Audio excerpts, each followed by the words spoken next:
أعوذ بالله من الشيطان الرجيم. بسم الله الرحمن الرحيم. يسبح لله ما في السماوات وما في الأرض الملك القدوس العزيز الحكيم. هو الذي بعث في الأميين رسولا منهم يتلو عليهم آياته ويزكيهم ويعلمهم الكتاب والحكمة وإن كانوا من قبل لفي ضلال مبين. وآخرين منهم لما يلحقوا بهم وهو العزيز الحكيم. ذلك فضل الله يؤتيه من يشاء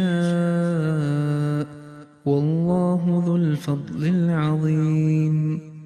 مثل الذين حملوا التوراة ثم لم يحملوها كمثل الحمار يحمل أسفارا بئس مثل القوم الذين كذبوا بآيات الله والله لا يهدي القوم الظالمين.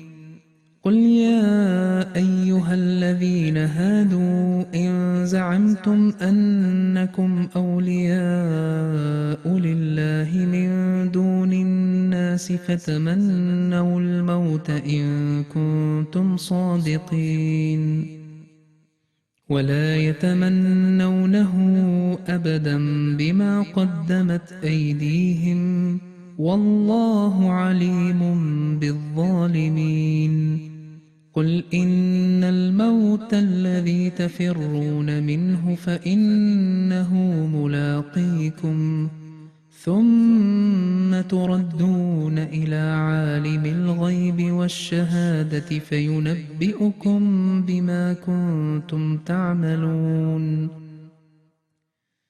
يا أيها الذين آمنوا إذا نودي للصلاة من يوم الجمعة فاسعوا إلى ذكر الله وذروا البيع ذلكم خير لكم إن كنتم تعلمون. فإذا قضيت الصلاة فانتشروا في الأرض وابتغوا من فضل الله واذكروا الله كثيرا لعلكم تفلحون.